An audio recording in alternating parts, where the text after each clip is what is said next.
We got our new fresh engineer, Elio, on with us tonight. Elio, are you there? I'm here. All right. We're not going to put you on the spot tonight, but you'll be all right. When Drew Mimi calls in from a 219 area code, put her in. The other call, first call should be coming in, should be Mo. Patch them right in if they're calling in. We got an action-packed show tonight, the late edition of Not Your Mama's radio show, a special late night tonight. Executive producer Felix Armado not available tonight, but we'll have him back next week. But nonetheless, we're going to have a good show anyway.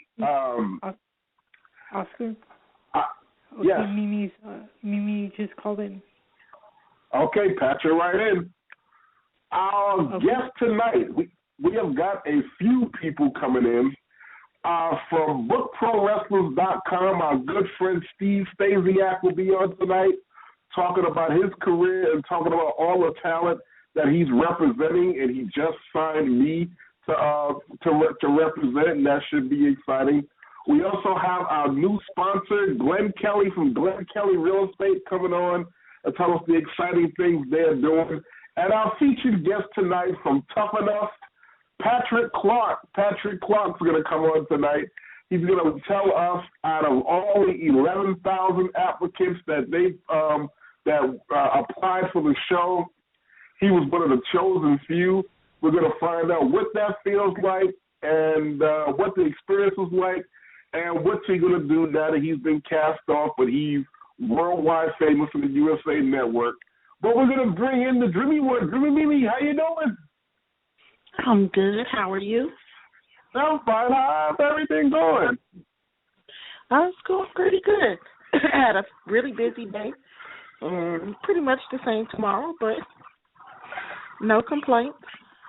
A really busy day. We're going to jump right in. You had a really busy weekend. Tell all the fans how your weekend was and what did you do? It was awesome. I went to New York and stayed in Brooklyn, and I was able to go to SummerSlam, and that experience was awesome. The show that they put on there was wonderful. I had a ball, and not only that, we stayed in the host hotel, so I got to meet and talk to and hang out with a lot of the wrestlers that are current on the current roster and some of the ones that are not current. But it was fun. I had a ball. Now, you had the opportunity to have lunch with two characters. Tell us who were they and what was that like? Scott Hall and X-Pac. That was there fun. You go. That was really fun. Two really, really cool, down-to-earth guys. I really love those guys. I had a ball. I'm looking forward to meeting up with them and hanging out with them again. Scott Hall is hilarious, is he not? Yes, he is. He had us laughing the whole time. He is. Yeah. He is something else. I mean, going back to the '90s. Working with him when he was Razor Ramon before he joined the NWO. He was the same way back then, just a younger version. But he still looks good, still looks great. I mean, still the same Scott Hall and X-Pac. X-Pac still looks like a baby. He would look like a baby when he was the 1, 2, 3 kid back then. I mean, you can tell he's older. He's in his 40s. But still looking good. And both of them, we were reminiscing and talking about old times and new times, and I mean, it was just a lot of fun. Yeah. Now I know I enjoyed myself. Now that was X-Pac and Scott Hall. Now you actually got to meet some of the current people. Tell us about that. Oh, that was awesome. I got to talk to Natalia and talked to New Day for a little while, and then Roman Reigns. Yeah, there you go. You got picture with Roman Reigns. You was in heaven, wasn't you? Yes, I took a picture with Roman Reigns. Yeah, my heart skipped a beat. And them New York fans are something else. Didn't a couple New York fans chase you down the street? Oh my God, that was funny. Yeah, I had a couple of people after his wife. I'm like, yeah. But I'm thinking in my head, okay, why are you following me? I can't find anything for you. Yeah. So yeah, that was an experience. Fans can be something else. And Oscar, yeah. I have Mo calling in now. All right, pass me through. All right, we are joined by Sir Mo. What's happening, man? What it is, partner? Long time no see. How you been? I'm all right. How y'all doing? Oh, we all right. We just talking about the weekend. You know what's going on. What's been going on with you? Nothing, man. Just here laying here relaxing, man, trying to stay well. All right. You feeling okay? Oh, yeah, I'm good. I'm good to go. All right. Now, did you see SummerSlam? I watched it from beginning to end. All right. I know you got a lot of opinions. Dream and I actually went and we enjoyed the show for the most part. But I know you're going to pick it apart, so I can't wait to hear it. How was SummerSlam as opposed to WrestleMania this year? I honestly think that SummerSlam was better than WrestleMania. Okay, good. I do. I thought the ladies put on a damn good match. You do? I think they did. For it to be that many people in it, you know what I mean? It wasn't a clusterfuck for it to be that many. You know, when you talk about trying to have 6 women in a match, you know what I mean? It wasn't a clusterfuck. 9 of them. What I'm saying, huh? Well, yeah, but I'm saying it wasn't just all over the place. You know what I mean? No, I'm laughing because that exact word, exact term that you use, that's exactly what Oscar called it. Yeah, so to me, to me, it was the total opposite of what you saw. I mean, you saw what you saw, but to me, it looked total opposite. It looked like a complete cluster. I'm sorry. No, I don't know. I guess you just didn't.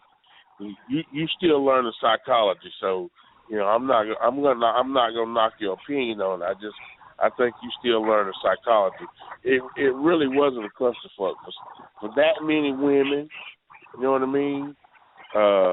And I mean, truthfully, man, the Bella twins.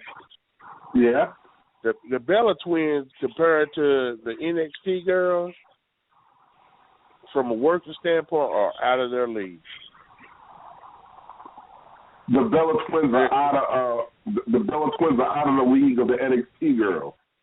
Right. In other words, the NXT girls are heads above the Bella twins. You know what I mean? Now, how does something like that happen? The Bella twins been around for 10 years. They should be top notch. No, they shouldn't. No, they shouldn't. You know why? If the Bella twins had been there for 10 years working people like Lita and Trish Stratus, right, they would be top notch. They would be top notch. But see, what you got to remember is everybody that's come up come up from the Tough Enough. You know what I mean? In other words, right, you just got a bunch of women that's learning. All of these women are learning, man. You know, it just so happens that a couple of those girls have been around for a long time, but they've been working quality girls. You know what I mean? Okay. You know, you gotta remember also the Bella twins been around for 10 years, but they left for almost a year, 2 years. You know, that they didn't work at all. You know, it's the same thing I tell guys all the time, and I always use the Michael Jordan analogy. The reason Michael Jordan don't play pickup games, you know what a pickup game is, right? Mhm. That's when you go out on the That's when you go out on the playground and play a bunch of scrubs. Those are pickup games. The reason Michael Jordan don't play pickup games is he don't want to pick up bad habits because he's playing against guys that ain't no competition, that he can't learn and he can't push himself. The reason the Bellas are not any better than they are is they haven't been working quality girls. If they came out here on the independent circuit to work some of these girls out here, man, them girls will be, I mean, there's some girls down there at NXT, man, that before they even got hired, surely you watched Takeover, right? No, I didn't see it. Okay, look, man. But I heard it was the best thing of the night. Man, that probably was the best women's match of the last decade, man. I'm talking about the last 10 years, man. That was probably the best women's match of the last 10 years. Seriously. And it had a last finish. I think the boringest match of the night, besides the big slow match, which they could have done without that was just pure garbage. That was pure garbage. I wasn't too impressed with the Kevin Steen match with your boy. Kevin Owens and Cesaro. Yeah, Kevin Owens and Cesaro. Yeah. Yeah. That was. I thought that was just boring too. I thought that was boring. The big question: what about the finish with the John Cena Rollins match? The finish. It would have been okay. It would have been okay. It took too long to get into it. It's like when dude slid into the ring and had the chair, right? It took John Cena too long to get up. It took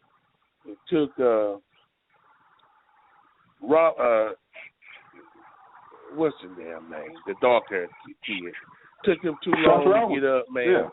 Yeah, it just took him too long to get up, man. It was like it went dead right there.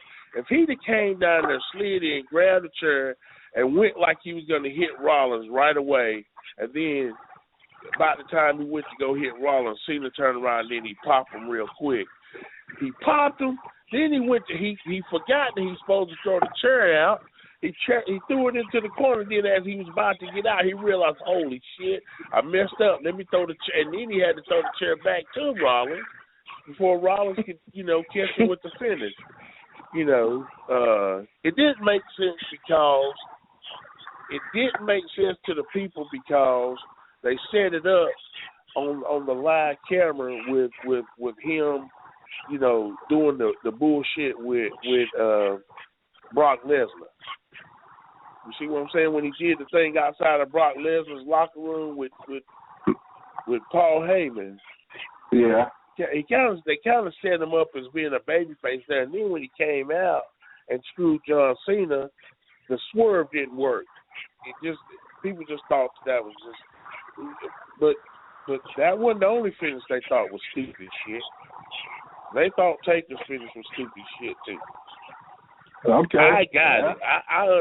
I understood it, but everybody else thought it was bullshit. I understood it because I know exactly what they done. You didn't hurt Brock Lesnar by him. He didn't tap out, and because he didn't tap out, that makes him seem like one tough son of a bitch. One. Number two, they had a camera angle on that side where they could see Undertaker tap out, right? So it leaves the door wide open for Brock Taker 3. It didn't hurt either one. Now, the issue is, I beat you, Taker, 2 times, is what Brock can say. 2 times I beat you. 2 times I got it on videotape that I beat you. You know what I'm saying? So what I see happening is them having to finish that inside of a cage. You know okay, I mean? Now do you do that at the big night at Madison Square Garden coming up in October, or do you wait till later on for No, they ain't gonna do that, and I don't see that happening in October at Madison Square Garden. Is that a wrestler? Take a lesson 3. Do we wait all the way till WrestleMania for that, or sooner? You know, if I was booking it, I would stretch it out. I would stretch it out to WrestleMania. Okay. I would. You know what? I would stretch it out to WrestleMania, and I would put it inside of a cage. But you know what I would put it inside of? I would put it inside of like an 8-sided cage, man. That's on the outside of the ring. Octagon. As if right. Can't do the octagon. You might have to do 9 sides, or just do the round. Do a round one. You know what I mean? You remember back in the day when they did that Lions Den match with Owen and Ken Shamrock, where they did it inside that little small cage? Nah. I don't remember what WrestleMania that was.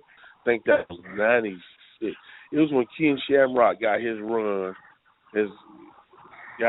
but when he first came in, him and Owen Hart, anyway, it was one of those WrestleManias where they wrestled inside of a small, mini little cage that was like a little small, round, octagon type thing. But if I was doing the writing, I'd stretch it out to WrestleMania, and I'd finish it there, and you know that would be Taker's last match. Because surely, man, he was struggling. Yeah, but okay, now you could do Lesnar Taker 3 for a main event, but WrestleMania would need something else. You know, I mean, that carried SummerSlam, and that's fine. But the third time around, I don't see that as being the main event or the only main event to sell out a stadium in Dallas. No, I wasn't suggesting that would be the main event of SummerSlam. You know, you got Rock's coming back to SummerSlam. WrestleMania next year. Dwayne Johnson's gonna be on WrestleMania next year. Hogan's gonna be on WrestleMania next year. And I'm willing to bet you 10 cents. Huh? No, I'm saying who? Hulk Hogan? The Rock? I was talking about this yesterday. I know Hulk Hogan's coming back.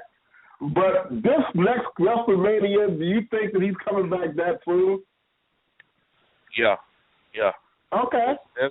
That's gonna be his last hurrah, man. It's gonna be his last hurrah. Hogan, Rock. I even think that they gonna figure out some kind of way to finalize and have Goldberg there. Yeah, now they're gonna try the biggest damn WrestleMania of all time. This next one it's in Dallas, right? Mm-hmm. Yeah, and they hoping to break the attendance record too on this next one. Yeah, I believe they're gonna have the biggest one of all time. Okay, I mean, you know, yeah. Why you think they brought the Dudley Boys back, man? They want to light some fire into that tag team division too, man. Yeah, but see, here's the thing, and maybe you can explain this. It takes the Dudley Boys, Lesnar, The Undertaker, The Rock, and Goldberg to sell out the stadium in Dallas. Now, those are people that we work with. Those are people that came up years ago. These are guys that are older enough. Why can't this current roster carry this company? Because they number one, the writers have done a piss poor ass job of building them up to that status, man. Number one. Number two, man, let me tell you something. It doesn't matter how many times you get seen on TV. It doesn't matter. It doesn't matter how many times you get seen on TV. One thing about it, man, you can't get seen on TV a lot and then go out in public and treat people and treat the fans like crap and then expect them to gravitate to you. Oh, yeah, that's you know right. What I mean?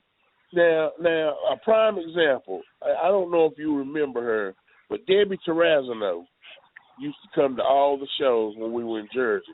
She's the heavy-set, blonde, white chick. She used to always have an entourage with her. You know, one of the girls Nelson used to be with back in the day. But Anyway, just using her as an example. And you said this yourself about the WrestleMania week. Man, when you walking through the hotel and a fan asks to take a picture or for you to sign an autograph, you don't just tell them to fuck off. You know what I mean? And that's right. That's kind of the way today's talent acts, man. You know, for some of those guys, they just act like it's such a big inconvenience for them to sign an autograph or to stop and take a picture with somebody. You know, and the fans know that, man. Why do you think, man? Mm-hmm. Why do you honestly think? Why do you think these Comic Cons and these other wrestling conventions doing so well, man? Because these fans remember how, you know the larger than life superstars, man. That they can go to those things, they can meet them, and they're gonna be friendly with them, and you know they're not gonna have all this security where they can't get close to them, and that's why they're doing so well, man. It's because today's superstars, man, you know, they act like they rap superstars, and they got these big entourages, they got all this security, and you can't get close to them. And even when they don't have security, you know, they act like, you know, they are so above you, and they look down their nose at you. The only time they really act like they, you know, really care about the fan is maybe if they're in a setting where they're doing like a meet and greet. You know what I mean? And usually during the meet and greet, there's always a representative of the company right there with them. So, of course, they got to put on this fake face and this, you know, and be all fake with the fan. But when it's just normal them in a restaurant or just out, man, you know, I've heard so many horrible stories about that, man. You know, now, you gotta remember where you came from. Dreamy, what was the sense of what you got as far as that the relation between the talent and the fan? What was the sense you got at the host hotel that we were at? When we were at the hotel where they were at, what was your sense of that whole thing? With your perception of it? I kind of agree with what Mo's saying. I think it's a lot, though. Depends on the individual person, but I think as a overall, as a whole, the guys that, you know, like the guys that we see when we go to, like you said, to these different conventions and stuff, are much more, you know, friendly and, you know, talking to the fans and things like that, as opposed to the current roster. Now, like I said, again, there's exceptions to every rule in every situation, because some of these, you know, autograph signings and things like that we've gone to, I've seen some of those guys that are, you know, buttholes and full of themselves. And then I also looked at some of the current roster guys over this past weekend that were really, you know, nice and open, and where some of them were, you know, more standoffish and like trying to hurry up and get past you and just, you know, don't nobody say nothing to me, let me get, you know, out to my car or whatever. Right. Yeah, they had barricades. We used to, whenever it didn't matter if it was an airport or the hotel or a restaurant, we never tried to hurry past the thing. We always took our time. We took one autograph. We spend there trying to autograph. It was a bunch of them. Rushing to where they was going, trying to basically had now. Yeah, sometimes you gotta act like you're a superstar, but you don't have to act like. And then my thing is, when it's a contained environment like the hotel situation, it's not like people are rushing you and things like that. So, the few people that are around or that may, ask for an autograph or a picture or something like that, I don't think it's too hard to accommodate that. But, because, some people even went so far as to try to wear disguises or hats and glasses and cover themselves up so that you can't, didn't notice them or notice who they were and that kind of thing. They had the barricades across the street, for the fans to stargaze and that, and then they had one on one side of it. I could count on one hand how many of them actually took the time to go. They would see a person and then they would yell for that person, and I could count on one hand how many of them actually took the time to go across the street. To walk over there and sign an autograph. Yes, that is so true. Take a few pictures. And they had the hotel staff so conditioned that if somebody was staying at the hotel and said something with them, the hotel staff was instructed to give that person a hard time. Well, are you staying at this hotel? Because one of the hotel guys, I was having a laughable conversation with Danny Bryan and Brie Bella, and then the hotel dude tried to come at me. And once I put him in his place, I was ready to go because I was just that insulted. Okay, when we was talking to the New Day, we are standing there having a conversation, having a laugh and having a conversation. And you know what? With that one, Xavier had to cut in and chime in and tell her, no, we know him. We just, talking. She trying to break up the conversation like we bothering him. I was like, wow. Yeah. Yeah, so that's crazy, you know what I mean? That's so she's standing there. She's like, "Do you guys do you know them?" And he's already told you when she came over there. He told her, no, we having a conversation. We know them.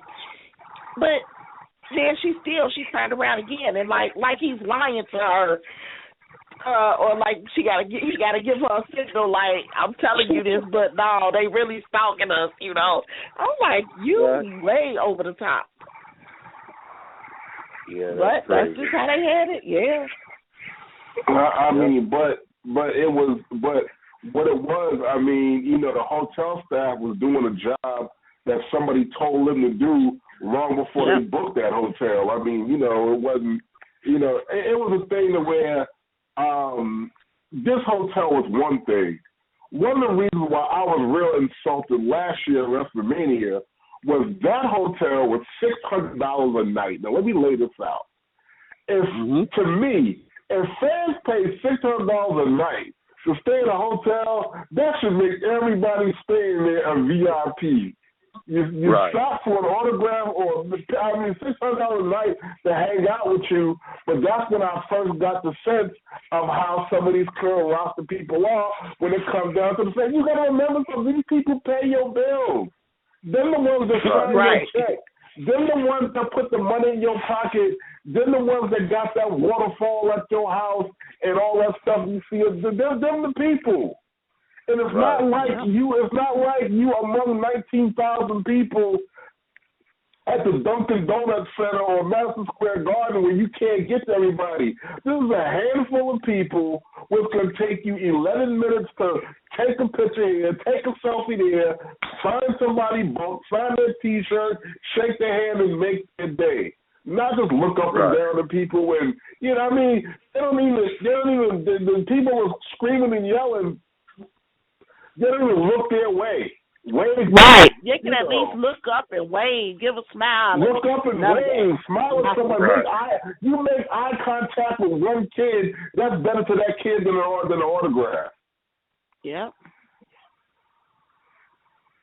And I've seen even, I don't know, I feel like the real superstars are the ones that, I don't care, you done worked all day, you've been out all day, you done worked, and you tired, you trying to get in your hotel room, but if somebody, when you get out the car, you hear the fans yelling your name, the least you could do is turn around and wave and smile, not acknowledge them, not look back, keep your head turned straight and walk on into the hotel like ain't nobody screaming your name, ain't nobody yelling for you.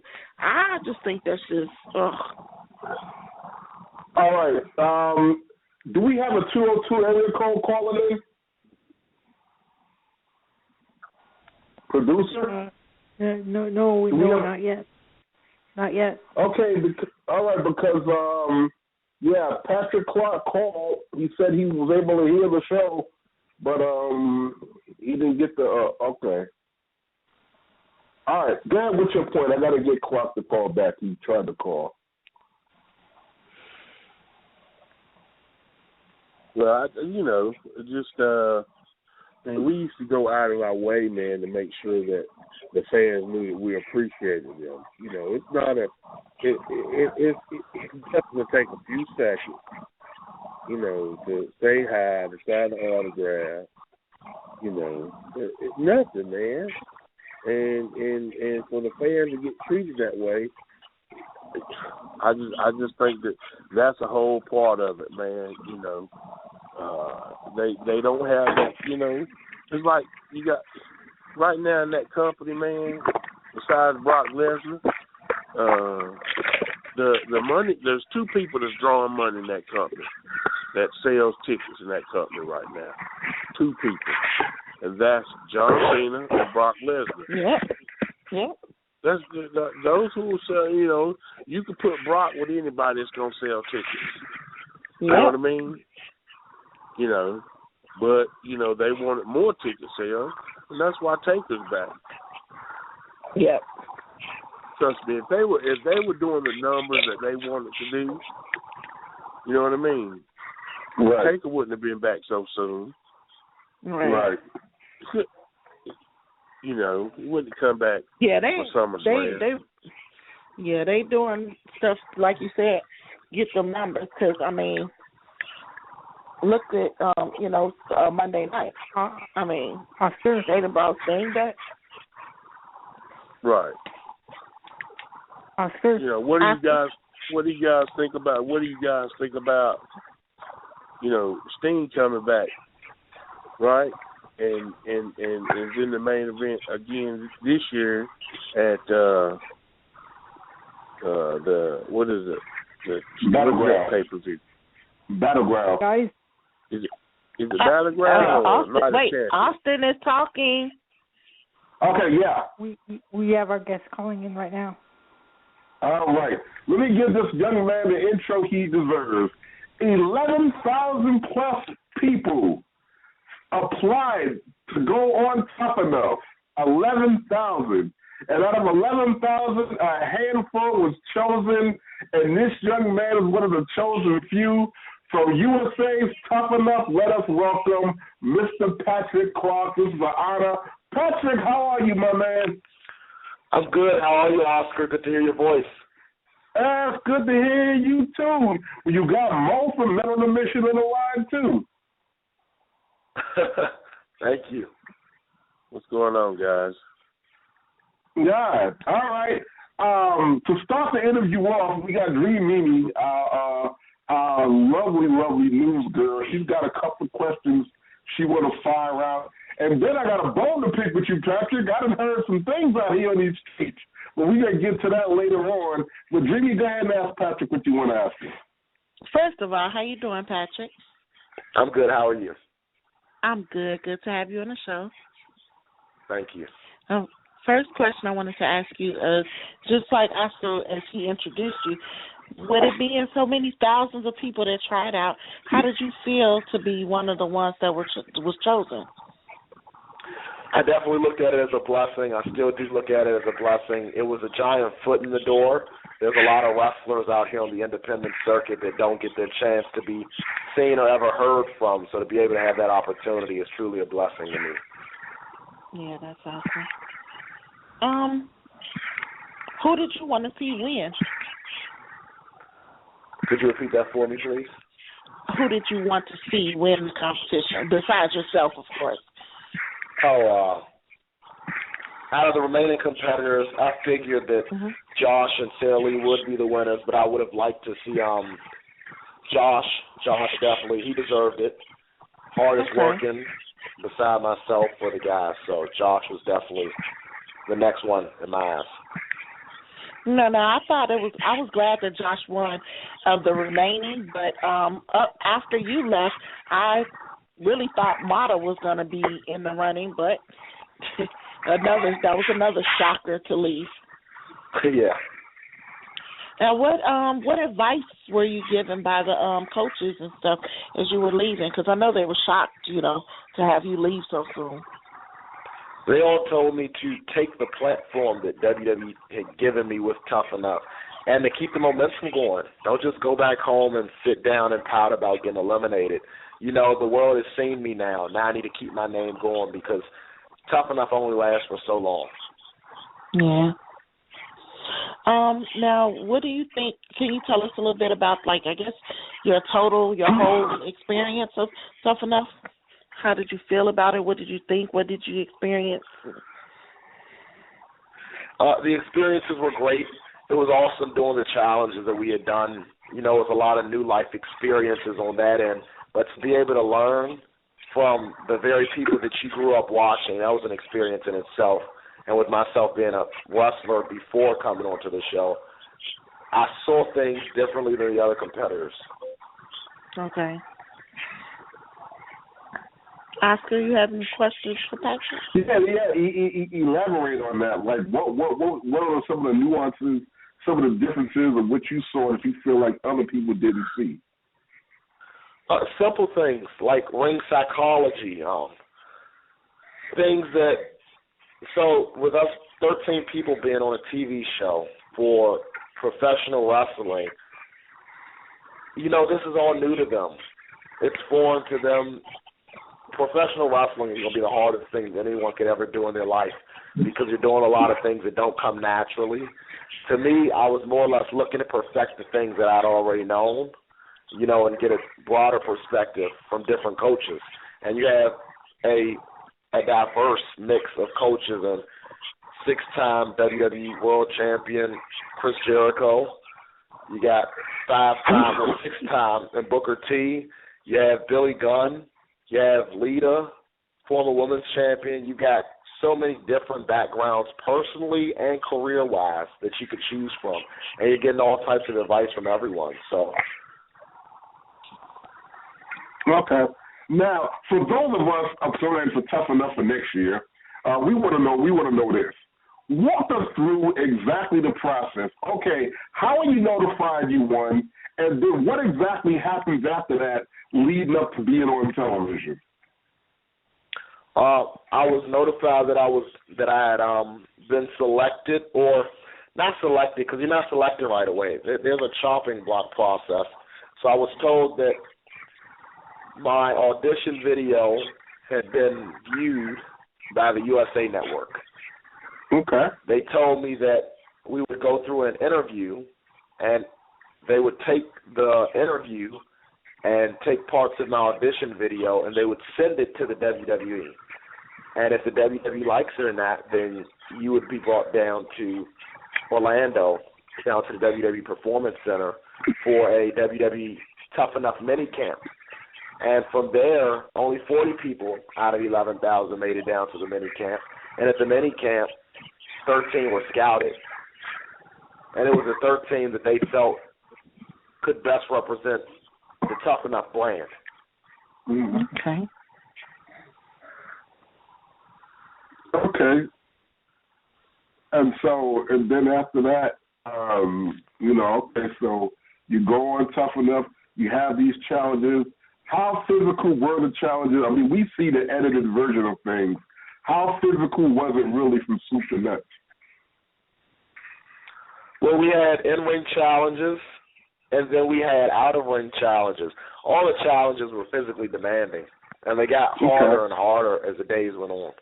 So there was nothing really easier that anyone could just do. Tanner would be the only one that would make it look easy, but he's still putting in work. His body's just more conditioned to deal with the work. But everything was definitely physical. Well, how the hell is ZZ making out of minicamp on that he got to when he seemed like he couldn't do nothing? I mean, he seemed big and lazy like me. Well, ZZ, for everybody who watched the network competition special for the minicamp, ZZ was an alternative. He was not originally picked to be a part of the Final 13. One of the male competitors couldn't continue on to the actual show, so they brought ZZ in. Okay. All right, now let's get to it because ever since you left Tough Enough, you've been a busy boy out there. I mean, you are highly in demand, and if God willing, we're going to keep it that way because we want to see you ascend to the next level. But here's the thing.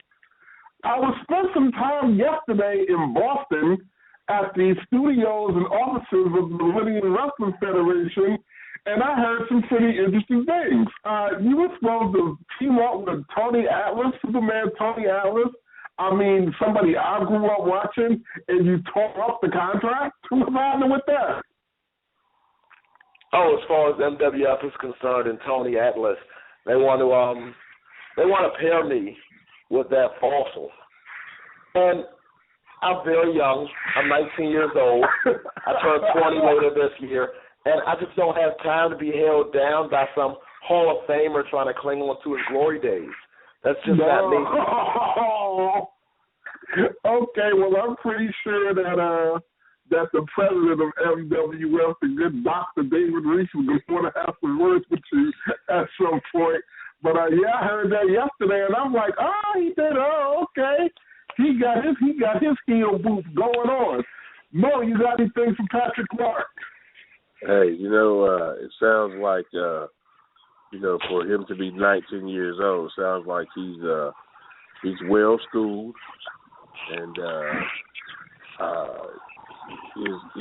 my question simply would be: is your plan now to just hit the highway and go and travel and get as many bookers as you possibly can, or are you planning on just finding one general area and working there? Oh no, I'm not stagnant like that at all. I don't believe in staying in one place. I've got to get my name out there. Yeah, national TV for 5 weeks was great, but there's a lot more out there than just America and the WWE Universe. There are other branches, other outlets that need to experience Patrick Clark, not just the wrestling world. Now, wrestling is my main and sole focus right now, but there's other territories out there. There's other independent promotions that, I haven't been to, and I would love to experience the different styles. I mean, wrestling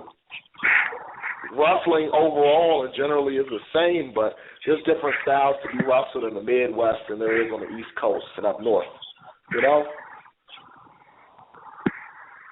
All right, now pay attention, Patrick. You're about to get an education. The question you just asked, Mo, is he right? What would you suggest that he should do and why?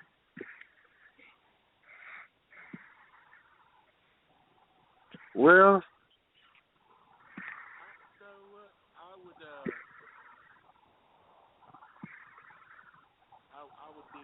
we can't hear you, man. I would just dig my feet into getting out, on this independent circuit. I wouldn't try to as far as the wrestling goes, I mean, there's so many other things you can do. I'm sure you could probably get on some more reality TV shows and stuff like that, or maybe go do some movies or something. But if you're really serious about the wrestling, get out here and get on the highway and take as many of these independent bookings that you can. The biggest thing is when you go work somewhere, you don't want to go work somewhere where, they're sticking you with somebody that knows absolutely nothing. You want to make sure that you're paired up with at least one of the best guys on the particular event, so that you can work on your stuff and at the same time learn some new stuff, and prevent yourself from picking up bad habits. Because WWE is one of those companies that, one of the reasons they send people down to the Performance Center is they want them to be trained to do things their way and not anyone else's way. You know what I mean? Very few people get a job working for them and are allowed to come in and just do it their way. You'd have to really have your name established to be able to just come in and do things, the way you want to do things. So just make sure that you're very selective of who you work for. Always do business in writing with contracts. Always know, have a pretty good idea. Now that we have YouTube, always ask promoters who I'm working, send me a video link so you can look at this person and study this person and know what you're walking into, And more importantly than anything, less better, which means don't go out there and try to do every great thing that you know how to do, because it's not necessary. Okay?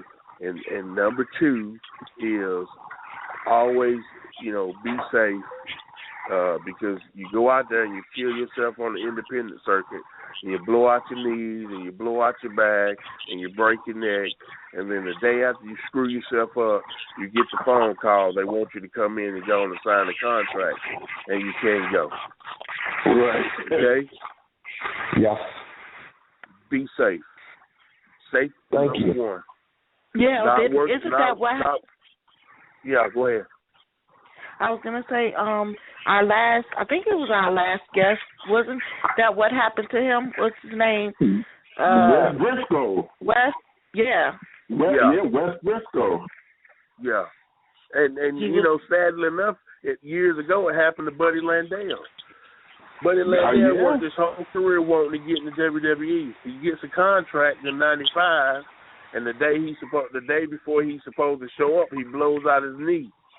And he never was able to come in, So, the object is to be smart, go out there and learn, get used to being on the road. Get used to that. That'll make it a lot easier when you get used to traveling 400 miles one way one day and then having to drive another 250 miles the next day. Get used to that, because a lot of guys that's not used to that travel schedule, after about 3 or 4 months, if they're not really hungry, they end up getting burnt out real quick. So get used to the road.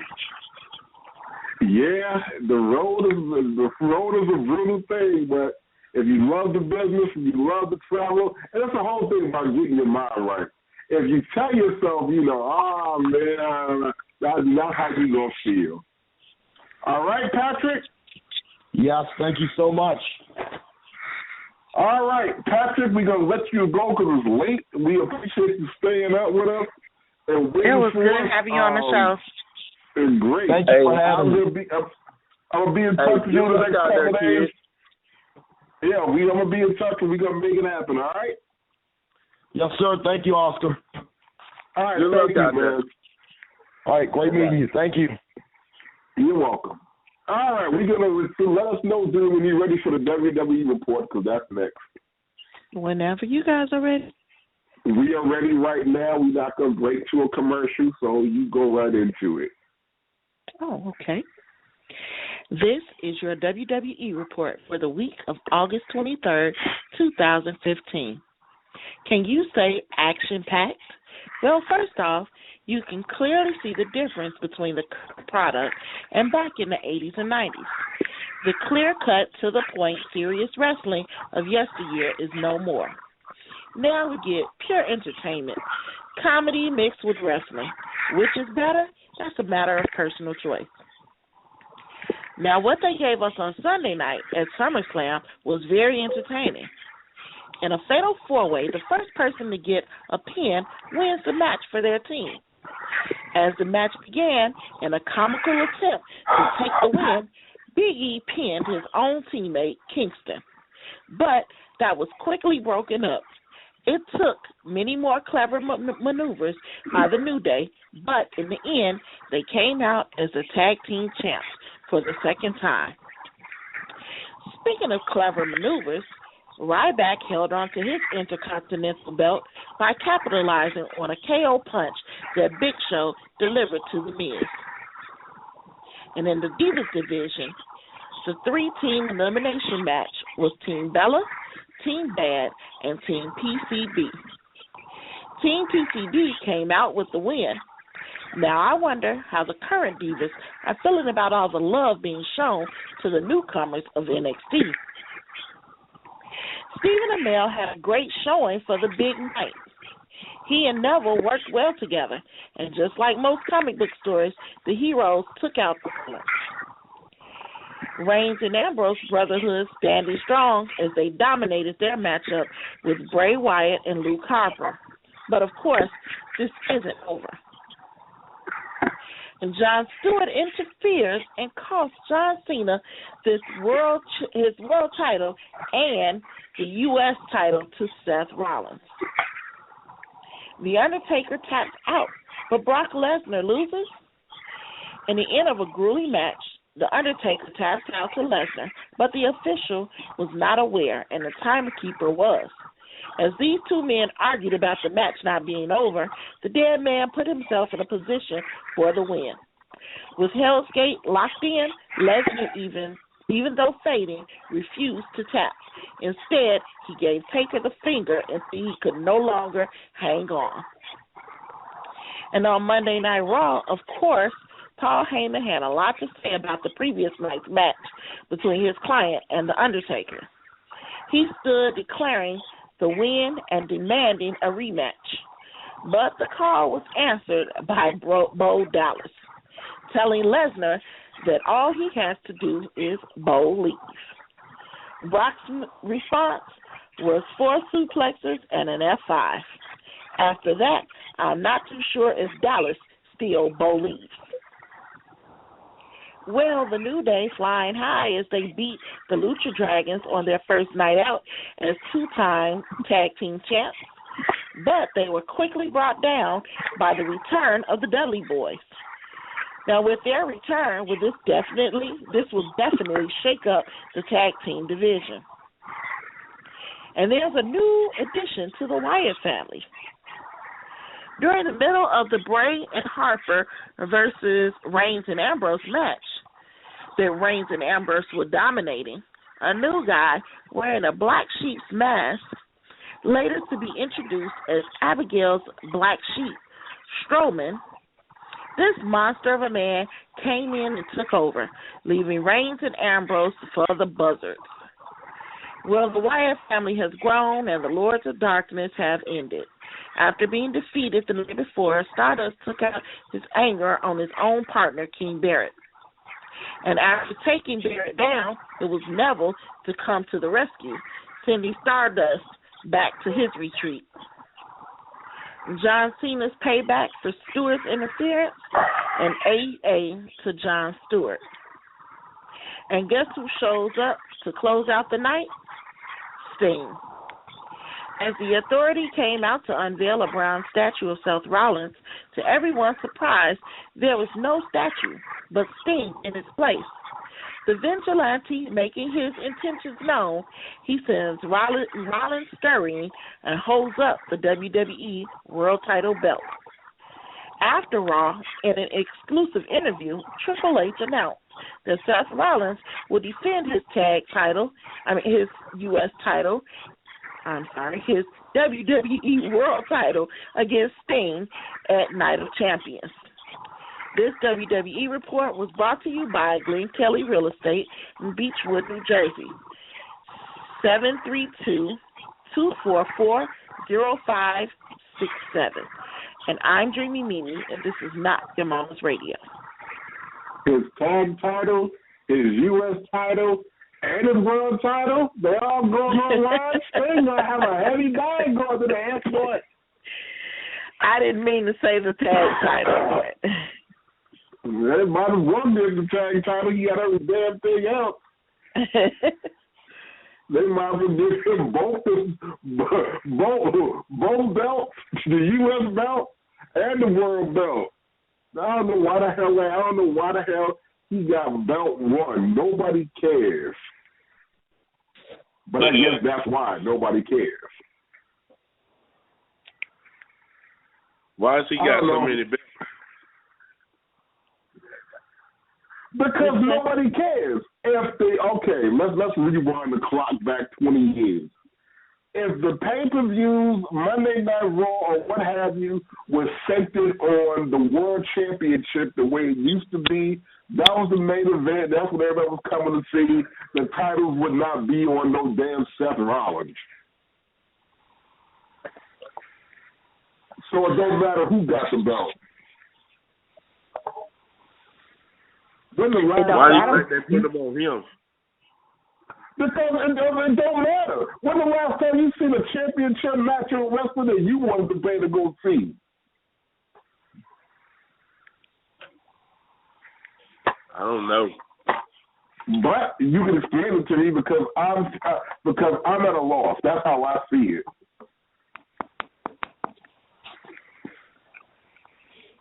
The title match is not a main event. So you can get the hornswoggle.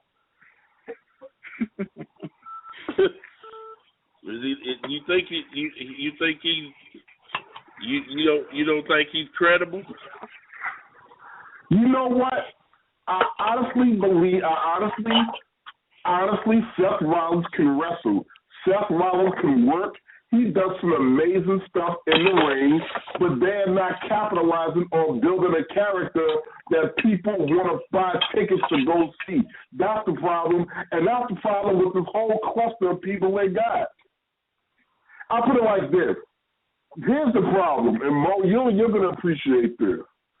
The whole roster is the same plague as the Lex Luger plague, is the Lex Luger syndrome, but it's just shot through the whole damn team. People who you try to build up, but some of them can wrestle, some of them can cut half a promo, but not one got the it factor. Why the hell you think Undertaker got to come back so soon? If they had that it factor and they have that Cena quality, which he don't even have it the way he used to have it, then you wouldn't have to bring no old school guys back to boost ticket sales to $500 damn or to sell out a stadium or sell an arena. They can carry it on their own. They been looking for the next Hulk Hogan since Hulk Hogan. Why the hell you think they ain't found it? And they certainly ain't gonna find it with these people. Try as they might. I don't know. I think it's changed so much that I don't even know what they're looking for anymore. I'm telling you what they're looking for. Okay, hold on. When Hogan left, when it was over for Hogan, right? Mm-hmm. They were pulling their hair out because what they had to do, they had to find the next Hulk Hogan. They had to find that next one superstar, and everybody else was a supporting cast in order to carry wrestling and keep asses in the seats. They tried to do it with a guy named Lex Luger. I don't know whether you ever heard of him or not. They gave him a bus, the Stars and Stripes. They pumped his music up loud. They tried to create him, but he didn't have that. He didn't resonate with the fans like that, so that experiment failed. And they've been doing it ever since.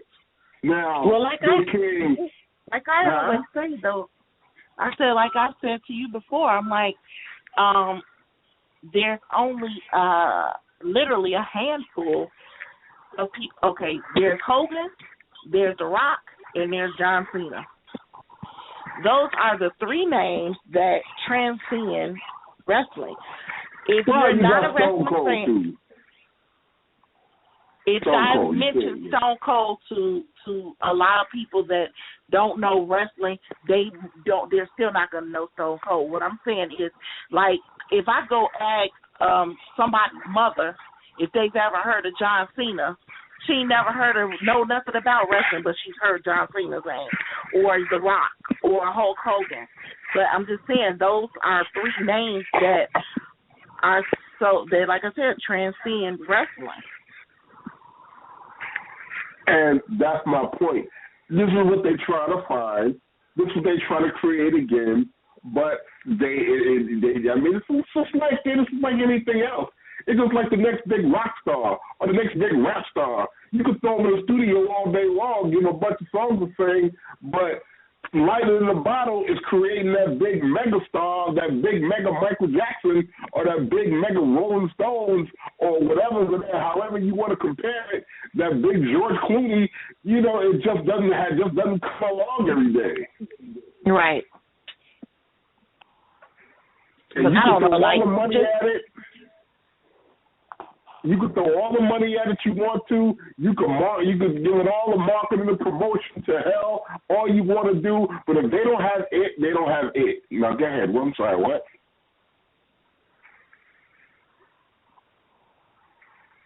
Well, Ryback don't have it. Oh, yeah, no. Yeah, no. I'm afraid not. Yeah. He don't have nothing. I'm sorry. What's up, Austin? We have a caller on the line. All right, put him through. Okay. Who do I have the pleasure of talking to? Oscar, this is Steve Stasiak from BookProWrestlers.com. Hey, Steve Stasiak, BookProWrestlers.com. Now, if you've been in this game, in order for this man to work with you, you got to have a credible name. He's not going to book you if you were independent. He's not going to book you if you were up and coming. But if you have legendary status and you are looking for signings, conventions, shows, whatever, this is the man that can put it together for you. Mr. Steve Stasiak, how are you, my man? Thank you for staying up late for Not Your Mama's Radio. Oh, Oscar, it's worth it to be on your show and to be here for you and your listeners. I appreciate that wonderful introduction, and it's going to be a pleasure to work with you going forward. Oscar will be available for bookings, for all types of work, film work, wrestling work, and whatnot. So, you guys just go to the website, fill out the form, and get in touch. Yep. Now, Steve, my wife is going to learn, and her thing is, make us some money, man. Make us some money, man. Absolutely, right. absolutely. Now, how did you get started doing all this? Well, I've been in professional wrestling. I had my first match when I was 14, and even before that, I was a ring boy. And, wrestling was always a big part of my family's life. It was a real big deal to my parents. And I was raised going to events, and I always knew that I would be in professional wrestling. And, when I was 18, I went on the road and started doing it. I started in Nashville at Burt Prentice's territory, and, he had work 3 days a week, and then he would send us out to other places. And, I started doing it for a living. I would take the ring for him and set it up in different towns. I would run his school. Then I would wrestle that night and then take it to another town. And it's a really good place when you're up and coming, to go and work around the Nashville area and some of the other places that's driving distance from Nashville. There's a lot of wrestling companies there. So I started doing that. And eventually, long story short, I started with Vader handling his bookings. And it opened me up to a whole lot more, promoters and, areas and things like that.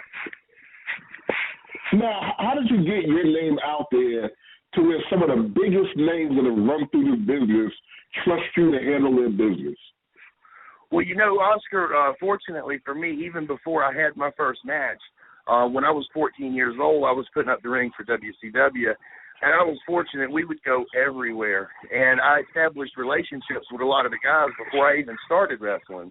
And, then when I started wrestling, I did it the right way. I really paid my dues, and I worked a long time. I worked a lot of different areas, and I had a chance to earn the guys' respect before I ever started doing the bookings. And then when I took over Vader's bookings, we did really well. He started working in a lot of areas. He got in great shape. He was working hard, and the people seen that, and just slowly but surely I started getting one guy after another.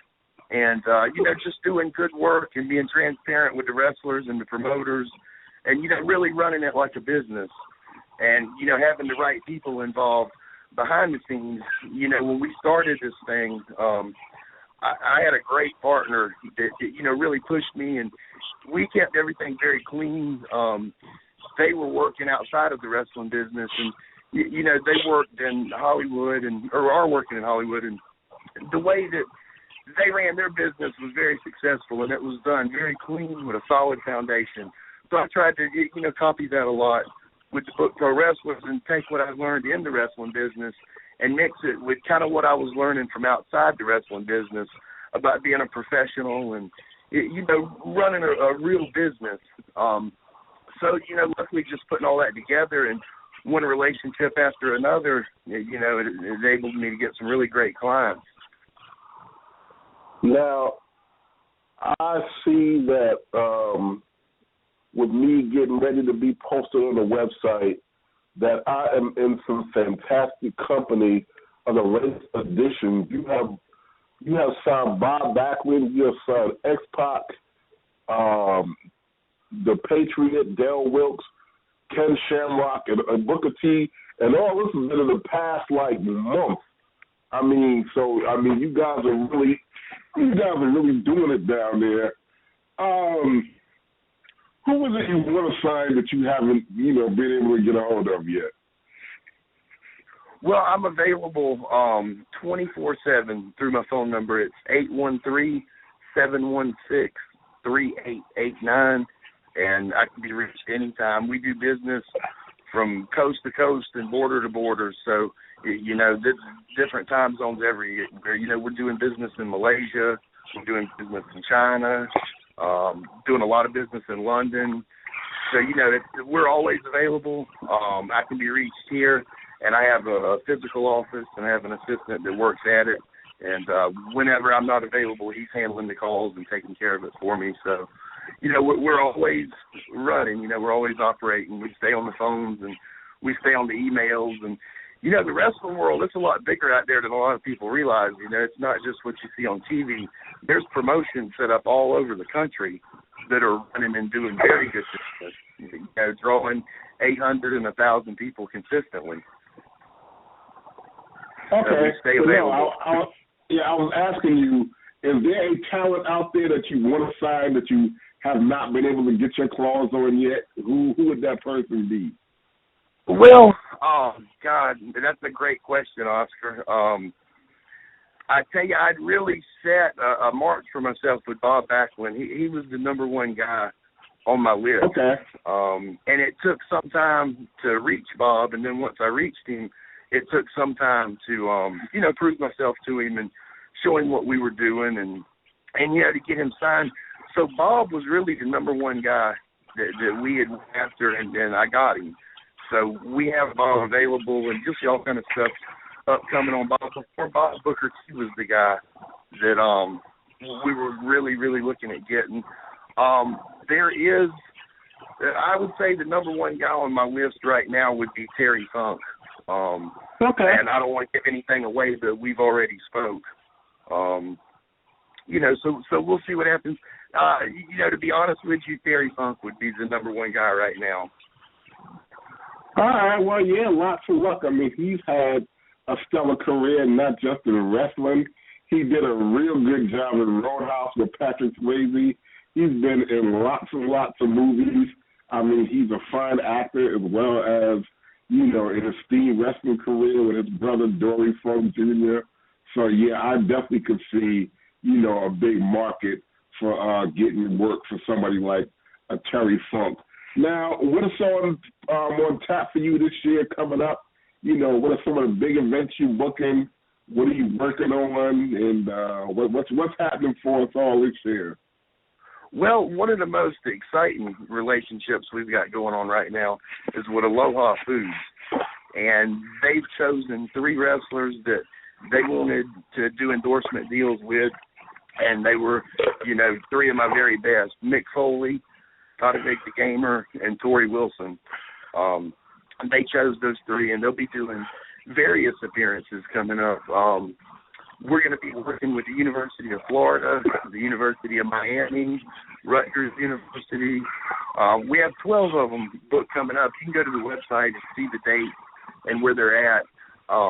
And they're also going to be working with Ethan Carter III, who's the TNA World Champion who I represent. And we got some really good stuff coming up. They're putting products out on some of the talents, and they got a lot of good stuff coming up. You can look up Aloha Foods online, and you'll see some of the products and some of the things that they'll be putting out and some of the wrestlers that they're endorsing. And you can always go to @RealKevinNash on Twitter and keep up with, where Kevin will be appearing. Ricky Steamboat, we have appearing next weekend in Lancaster, Pennsylvania, and we're very excited about that. So there's a lot of stuff coming up, and if people just go to the website, it's updated all the time. We're always adding posters of the events that's coming, footage, interviews, media, and all that type stuff. So if everybody just goes to bookprowrestlers.com and take a look, they'll see everything. Oh, well, see, I know that Kevin Nash, that's got to be easy. That got Kevin Nash somewhere every day. So you're gonna be able to buy that condo in Boca Raton based on his bookings alone. Well, he's a very talented guy. People love to have Kevin in. He stays in great shape, and he always comes in ready to work hard. And he's a big draw for people. Just recently, we had him at an event that we work with a good bit, and they always draw well. 600-700 people.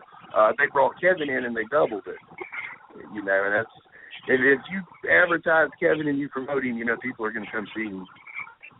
Yeah, definitely, especially right off the heels of his Magic Mike appearance being in that movie. That can't hurt. That ratings his stock up. All right, Absolutely. Steve, I know it's late, and I appreciate you staying up and calling. I got an idea for Aloha Foods. I'll tell you about it tomorrow. Matter of fact, I'll tell you now. I come up with an Aloha Foods rap some of the stuff they got going, and that might be, that might be something we can work with. I think it is.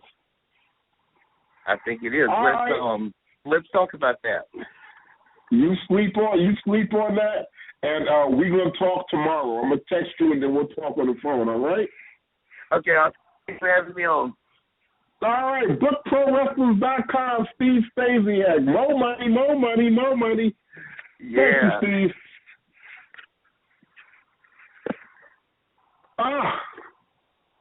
All right. We are rocking and rolling.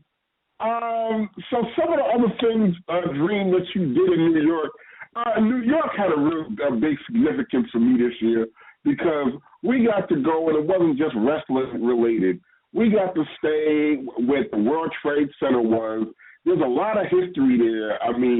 You got there, and a lot of people just talking about when the Twin Towers fell, and you got to see what they've done with the property since the 9/11 and how they built a new tower. They're working on another one, and they have a beautiful waterfall in the places where the Twin Towers were. How was it for you? You had a view from your hotel room, and you had the sense of being in that part of history. What does that mean to you? Well, first of all, the view was ridiculous. I was floored when I opened the curtain to the room. It was just magnificent. But I was saying though that I'm not from New York, so of course I was around and heard about and knew what all went on with 9/11. But I don't know, it just felt so much more real being right there and seeing the the monuments that they put in place of the Twin Towers and seeing them building up that area and stuff still after, it's been some years, So it's just, I don't know, it was weird. But it was good. It was really good. And then on a personal note, we got to take sort of a tour of Brooklyn, and I got to show her where I grew up, where I actually, when I was 2 years old when I moved into the projects. We went to the Fort Greene projects in Brooklyn, where I grew up. We moved there when I was 2 years old, and that's where I lived until my senior year of high school when I moved to L.A. I mean, it's changed so much. That first cement block that we sat on when we were sitting by the basketball court. Yep. Okay, that wasn't there before. I mean, that's the first time I've seen that. And that bitch we moved to right next to my old building, which is called 29 Freewalk, that bitch wasn't there either. I mean, these were some new things. We had nets on the basketball court. If we didn't have nets years ago, we tried to give us nets. They were tearing down, so they stopped trying to give them to us. So the nets were new, and we got to look up at my window of my old apartment. It was just so surreal. I haven't met the guy that actually lives in my old apartment. Yeah. But you know what else was new? What's that? All them Asian people living in the project. I mean, those projects have been black forever. And it's a whole look like Chinatown. Yeah, I mean, you got Asian people that actually live in the projects, Chinese people. I mean, it was the weirdest thing because I never thought I'd see the day where anybody could actually move over there and not get mugged and robbed besides black people. They even said there's some couple of white families over there, which is, I mean, it's like you see the worst of the world on the news, but you get out in the world and you'll see where the world is better. You see places where instead of it going backwards, the way they portray it, if you get out in the world and hang with people and study different things, you'll see there are some pockets of the world that are really moving forward, and that's a good thing to see. Yeah, so there's so much tragedy and stuff. Ugh. Now, hey Mo, have you heard the news today about Derrick Rose? About who? Derrick Rose, the Chicago Bull. No, what happened with him, man? Another basketball, but Derrick Rose then got accused of rape. Yep. And by ex-girlfriend. It's a real big deal. And you know what? Now, I'm not jumping the gun or jumping no conclusions because I don't even know the specifics of the case. But what I do, when I heard that, my first thought is, why are there so many of these cases? Everybody running around with money and with this, that, everybody ain't rapists. What the hell? I mean, as soon as something go wrong, that's the first thing that these chicks want to cry out, that he raped me and he did this to me and I want justice. I mean, and a lot of times it's all about money. It's all about, he didn't do something, he promised to marry me, or he promised to be with me, or take care of me, and he didn't, so now I know how to ruin his life. You know how when people sit around and somebody says something that's BS, and somebody coughs the word BS out, jokingly? Okay, that's how I felt when I heard the story. Yeah. Yeah, there you go. Because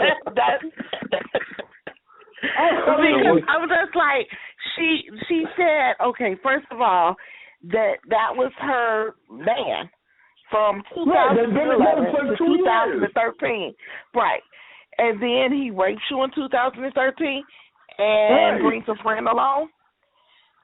Him and a friend. But that was your man for 2 years. Really? Why they do that? Wow. Well, here in Chicago, and I was listening to a sports report on my way home from the airport, there are a lot of people behind Derrick Rose on this one. They not jumping to conclusions. They are waiting for the facts to come out. But everybody that knows him, sportscasters that have interviewed him and have a rapport with him over the years, say that they can't believe this at all. You know, they just like no. You know, and you can't believe every story that comes out. And I don't know this young lady. I don't know the facts about it, but yeah, I mean, these chicks will do that. But it's just like I said, as a woman, just hearing the story and the fact that, okay, I'm going to tell you that this has been my man for 2 years, and then now that we've split up, right? Within the year that we split up, somewhere in there, he decides to not only rape me, but bring a friend. Yeah, he decided to take it. After 2 years, I've been doing this over 2 years. Just one day, just one day he gonna take it. Right. Cause like that's just crazy. Really, that's what happened? Yeah. I've been with him 2 years. I've been giving it to him for 2 years, but this one day I told him no, so he just bent me over and took it. Sorry. Missed me with that one. What I think happened is she mad that they split up. That's it. Because I mean, conveniently they were together from 2011 to 2013, and conveniently the rape happened after they. Somewhere in 2013 after they got together. Right. Yeah. I mean, what was it for the past 4 years then? Because, I mean, so what did you call it back then? Okay, it's a difference then. He was making love to me. But now, he raped me. He did this to me, and I want justice. Okay, so what the hell? All right. Well, okay. Speaking of professional wrestling, let's take a look at this. Did anybody see the Sugar Shane Mosley YouTube video on Facebook? Where the guy slapped his wife on the butt? Okay, you didn't see this? You gotta see it. Sugar Shane Mosley is set to fight this guy. So they had like a press conference or something like that. Sugar Shane Mosley's wife bends over in front of the guy, and the guy slapped her ass, and then they was about to go at it and fight. Now, there's a couple of ways to look at this. A, what the hell are you bending over in front of this man for? And B, how many people don't think this is a setup? Yeah. It sounds like a setup. That's all. I mean, it's gotta be. That's crazy. Cause somebody slapped my wife on the ass. I'll be like, we gonna sell some rings. On October 15th, I'm gonna get you for this. Right. Oh, God. It's going down right here, right now. Yeah, it's going down right here, right now. Ain't nobody saying, that's somebody slap you on the ass. Feeling we'll wait till Christmas to fight, like Ivan Drago and Rocky. All right, a couple of tragedies. Darryl Dawkins, the basketball player, has died, and that's a tragedy because he's an American sports icon. And if it's true, James Earl Jones died, I read that, but when I read things in one place, I have to question it. Yeah, I haven't read that yet or heard that. But did you guys hear about the I know y'all did, the black guy that shot the people on camera? Oh, yeah. The news reporter and the cameraman. Yeah. The guy shot and killed him on TV. Mo, you seen that? Hello? Mo? Somebody just shot Mo. Okay, I hope he comes back. Don't play like that. Yeah, no, I saw that, and I mean, what do you say to stuff like this? What is wrong with people? No. I was wondering. I'm like, but they said something about him, I don't know, having some issues, I guess, from, Oscar. I don't know if he was. I'm sorry, Oscar. Oscar. Yeah. Uh-huh. I have Felix on hold. Okay, yep. Let him come in. Hey, guys. Hey, man, what's happening? Not much, guys. I'm really sorry I couldn't be running controls. Hopefully Elio is doing okay. I think he's doing okay. I'm not sure. Yeah, he's doing a great job. We are running like clockwork. Okay, cool. I'm glad. How did everything go with Patrick? Yeah, but it's still good to hear your voice. Oh, well. Yeah, Patrick was a great interview. I mean, he's gonna get better. I mean, he gets straight into the point. Straight to the point answers. But as he does more and more interviews, he'll loosen up and talk more, I'm sure. But no, it was a pleasure and an honor to have him on. Mm-hmm. I gotta ask Mimi. I gotta ask her. It's the question I've been waiting to ask since you guys came back from Brooklyn. Did you divorce Oscar and marry Roman? I just had to ask. No. The picture was enough. Nice guy? Yeah, he was a nice guy.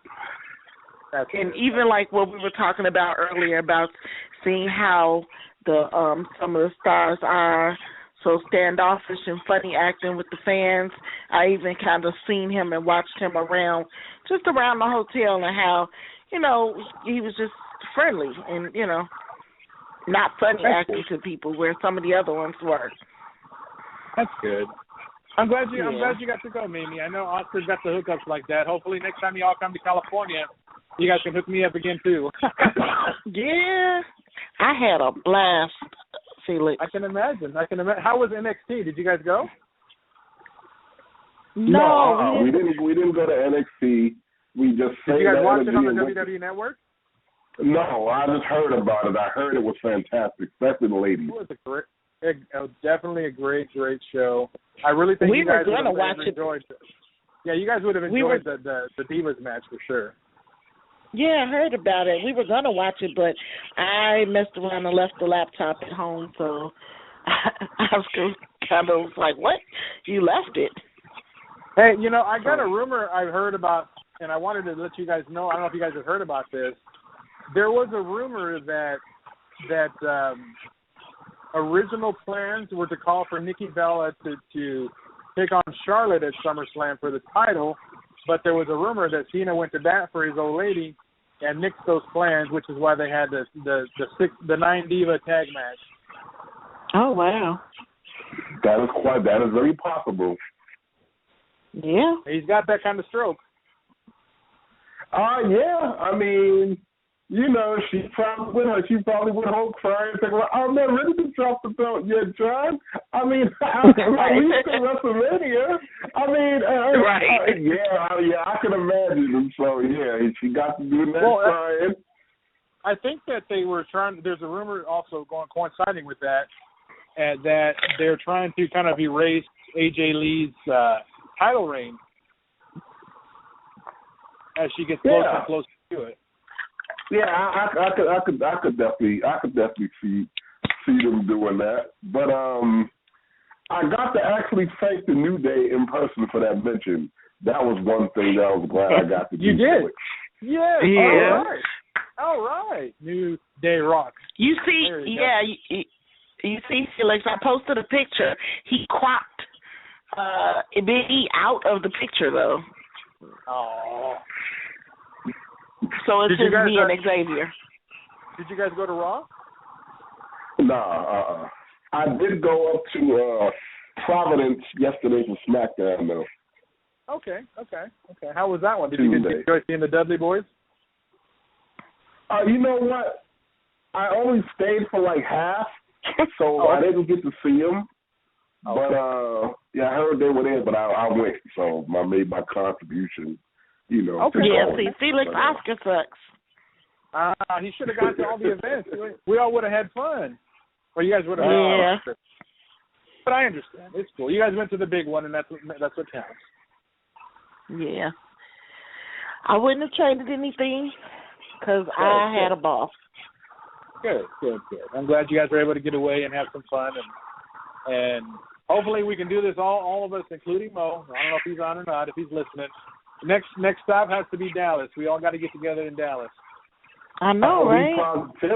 We positively going to get together in Dallas. I'm finalizing plans for WrestleCon right now, and I'm securing some tickets. So we definitely going to have a party in Dallas, because Dallas, the way what they're going to do, what they have to do, they got to make Dallas the biggest thing the biggest thing yet. Now, I don't know. I've been hearing rumors and rumbles about this person, that person. Yeah, they got to pull all the stops out. And before they start making announcements of who's doing what, I'm trying to get all our ducks in a row. Because once they put it out there, it's going to be harder and harder. Yeah. I could see a match maybe either on the pre-show or even in the opening. Maybe we can have Oscar walk down the aisle with Mo and maybe one of the New Day, or team up with the New Day in a 8-man tag against some other team. What do you think? Let me tell you what Razor told me. I asked Razor, was he working at SummerSlam? He was like, yeah, me and you brothers for cage match. Didn't somebody tell you?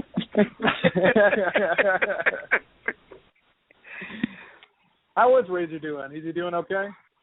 Razor is doing fantastic. That's good. And how's my old buddy X-Pac? He's fantastic. We had lunch with the both of them. Good deal.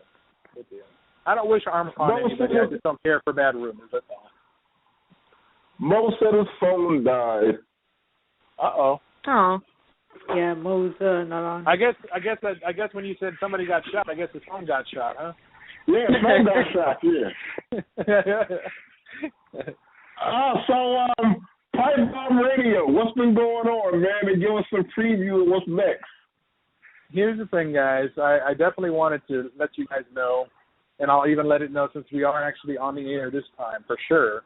Last Tuesday, and for some reason, it seems that it's happened more so this year than any other year that I've been on the air. Mm-hmm. We've had continued problems with the Blog Talk, which is where I run the shows from. I had a show this past Tuesday with independent wrestler Brawlin' Bo Cooper out of California, and we recorded the show, but it never aired. Oh no! And I tried. I was on with them for the customer service with them for days until they finally got back to me. Their general manager actually emailed me and apologized, but said that the show was not able to be recovered. That these are some technical issues that affected a lot, like thousands of hosts that were going through this. And I was trying to, and I got with Elio, who's running controls tonight, and told him if he can run it, and I made sure to have him send me the link so I can hear if you guys are on the air, because when on my Tuesday show it wasn't available. I couldn't hear nothing. So that's what really ticked me off, and I'm like, I'm gonna put it out there right now, Oscar. If you or Mimi hear of another website, another location that we can host the podcast on air, online, by all means, let me know. I'll look into it. Maybe we can look into it together and figure out what's best. Because I'd hate to lose my entire show because of right. Technical. But as far as Pipe Bomb Radio goes, we've got third generation star Matt Hart coming on to the show. He's actually the son of Smith Hart. He's the youngest grandson of Stu Hart.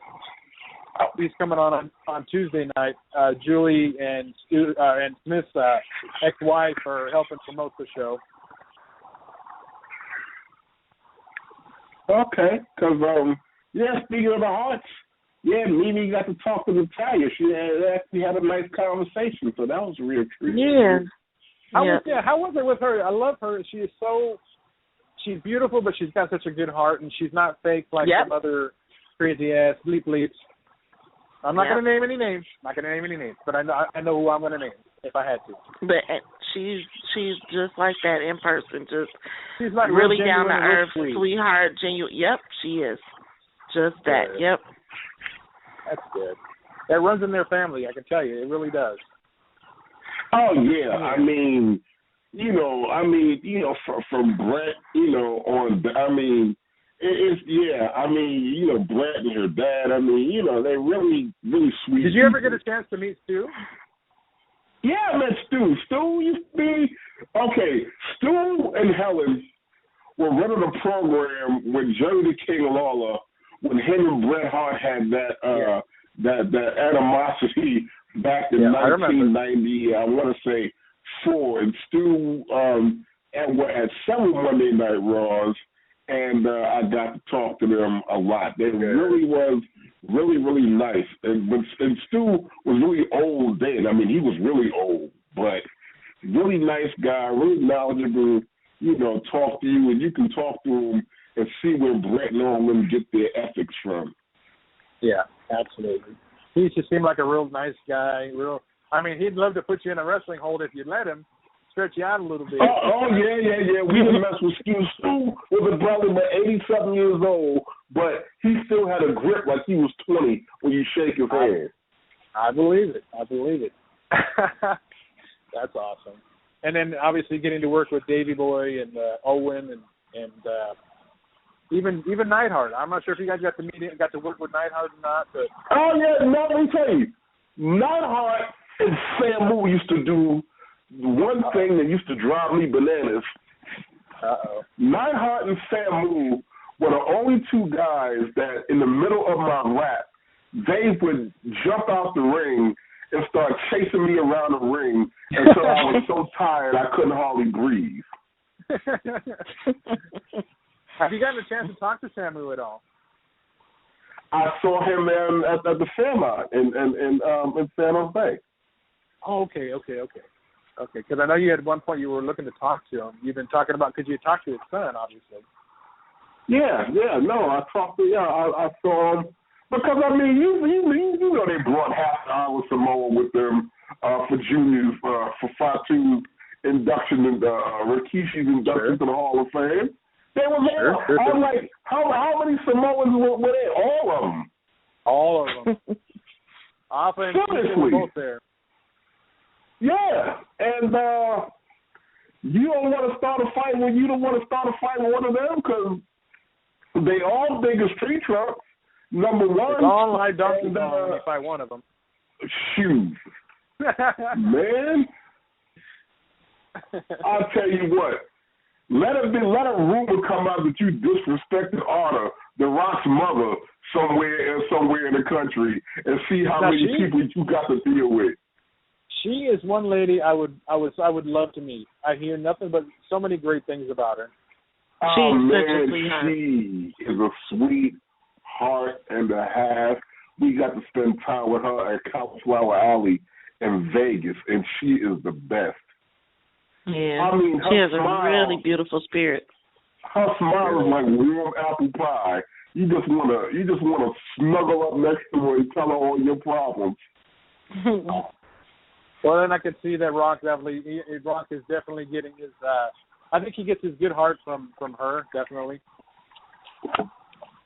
Yeah, I would have to say that because he's another genuine person that hasn't let all that fame go to his head. No, not at all. Yeah, not at all. But being around her, you can see how he could come out like that because she is really a beautiful person. Any chance you guys got to meet any of the McMahons? No, Mimi hasn't met any of the McMahons. They stay pretty well. They stay pretty well hidden. I'm sure they do. I mean, Dreamy met. She met Triple H. Took a picture with him but Stephanie wasn't there. And Vince, you don't even see him no more. Hardly, yeah. And he just had his 70th birthday. It's on Monday, too. Yeah. Mm-hmm. Yeah, and they featured him in, Muscle and Fitness magazine? Yeah, I saw that. I keep saying that dude is going to continue to look better than the people half his age. I know, right? This is Right, cut. wow. Yeah.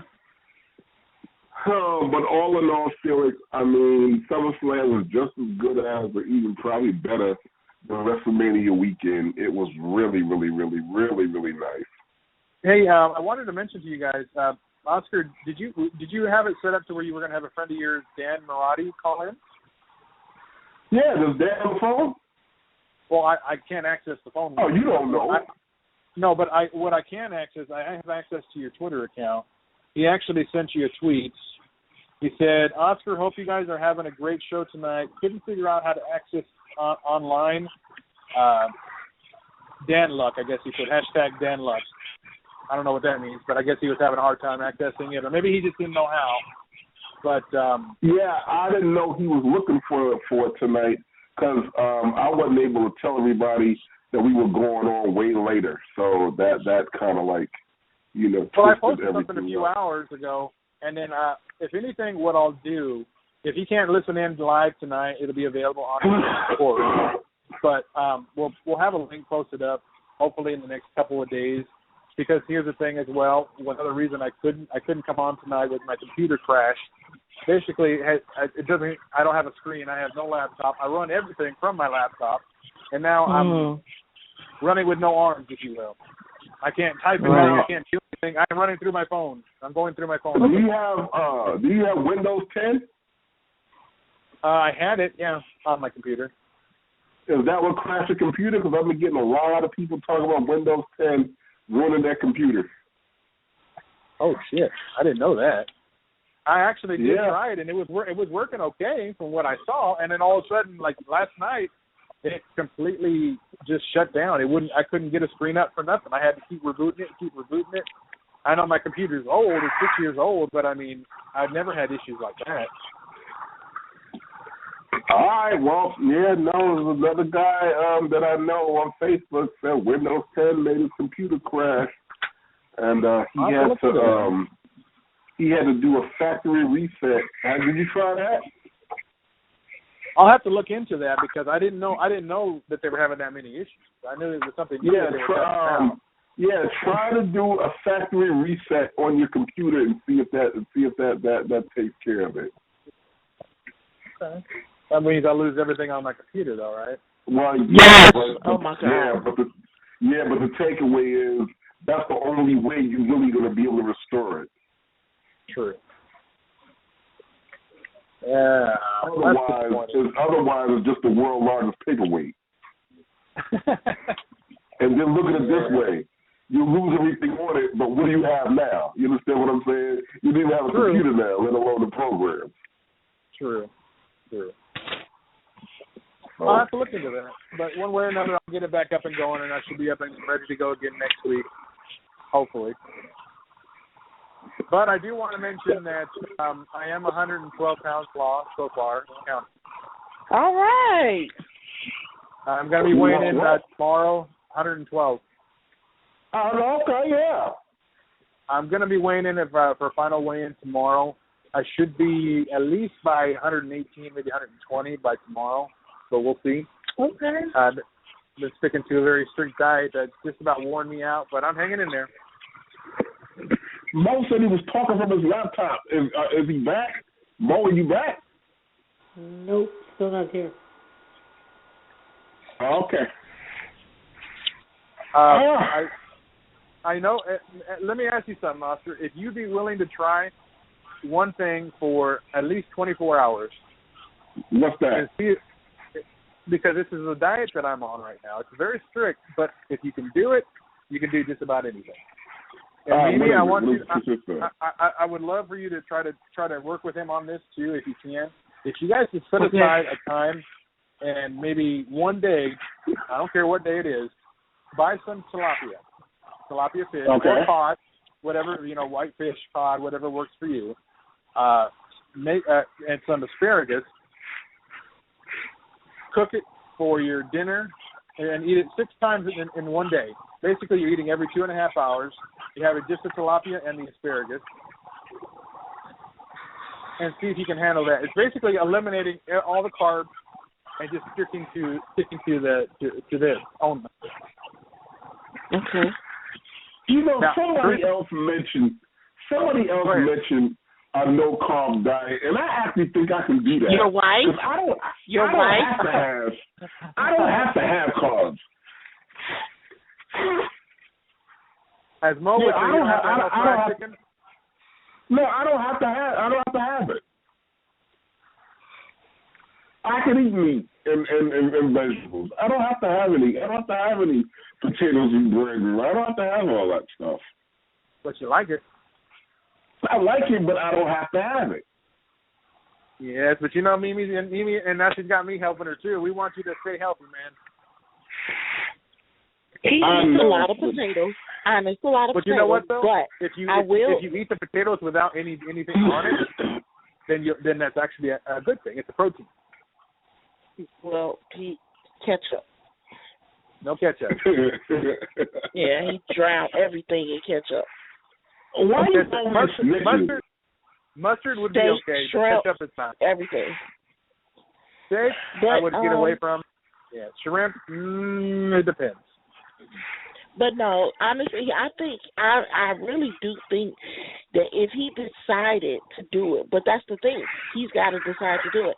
If he decided to do a no carb thing, I really think he could do it because he likes salad, and he could eat the salad and the meat. Just Mimi, let me ask you a question now. And can he eliminate soda from his diet? No, I don't know about that one. Because I've given up on it. If he eliminates the soda, it will completely. You will drop a lot of weight and fast. We've been trying to tell him that. Everybody has told him that. The doctors have told him that. You told him that. People that have tried it themselves. He does not. Okay, if he eliminates soda, then it's what other sugary drink can I replace it with? Well, there is an option. You can go with. You can ease off the soda part and maybe have iced tea with very light. I even tried the right. There's even the diet tea, but he just that's not. Yeah. But I say iced tea. I tried that. It didn't work. Maybe a green tea. I tried that. It didn't work. But like you said, though, it's got to be Oscar that makes that first step. We can yell, we can curse, we can say every name in the book, but if you don't want to do it, all right. Here's the thing. Okay, when I as soon as I can get my hands on it, I'm gonna try to tilapia the vegetables and see how that works for 24 hours and see how that balance out. We'll start. But you gotta resist the hunger, because I can tell you this much: going one day, it seems like nothing, but if you go a week, you'll be craving a carb so bad that you'll be wanting to sneak some food. Now, what's the portion size for that 6-meal thing? Well, for me, it really depends on what size, how big the cod or the tilapia is, because I usually get a bag that are available at Walmart. They're like, you get a bag like of I want to say like 20 for like $11.99, and they're little scrawny, and you can put like 2 of them in there, and that'll be good enough because he's a big man like me. And you put that in there, and you put a couple of stalks of asparagus, and have at it. Just have him eat that, and every 2.5 hours, and just drink nothing but that, and eat nothing but that, and drink only water. If you include anything else into that, it won't work. Well, you lost him right there. You got to drink water too. You lost him right there. Okay, no. So he said try for one day and see how it works. For a 24-hour period, I would try and see how good I live with it. And then I'll go for a week, and then it'll be gradual until it becomes second nature for a while. But I'll tell you what, I'll do it for one day. Mimi, you got to put a padlock on the soda. You got to put a padlock on the soda. No, Felix. We just won't have none. I was just going to say, what I do is I just pour it out. That works too. I will empty the cabinet. cabinet, and I've done that. I'll empty the cabinets of all sugar and anything that can make a sugary drink. Okay. So that would happen to my Kool-Aid? Uh-oh. No, you drank all the Kool-Aid. I drank all the Kool-Aid. Okay. All right. I'm gonna. Where's your guys' next trip coming up to? I'll buy that for now.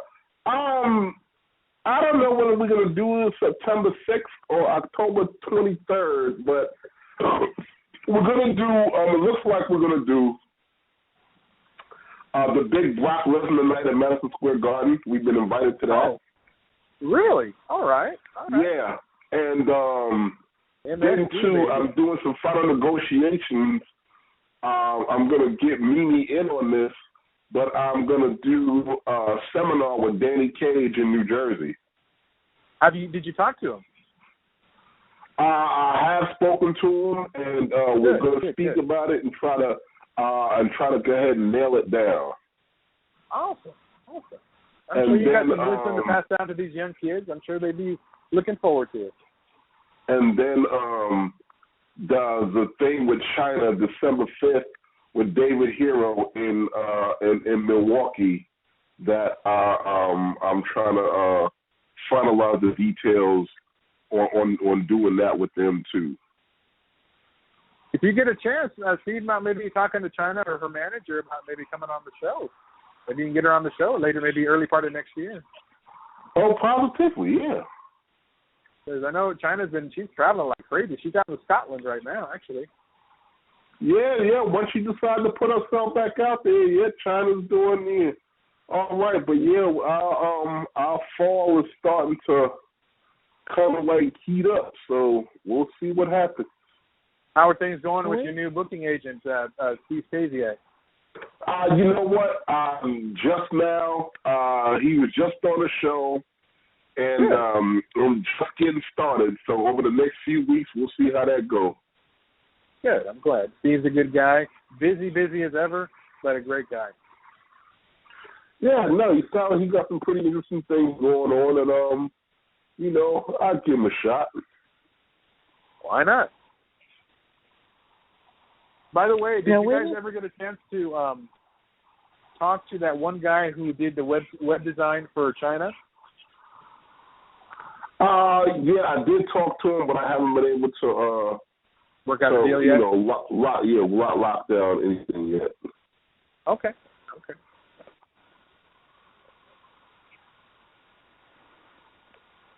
Sorry about that. I didn't realize I cut you off there. Go ahead. I was just going to ask when was the Brock Lesnar thing. October. There you go. Yeah. Okay. MSG, man, I was in there. It's such an incredible place to be. Yeah, no, Madison Square Garden, that's the icon of all arenas, and it's going to be great to go back there. Never been. You've never been there? Back there. No. Wow, Mimi, you're going to have a blast. Yeah, no, she saw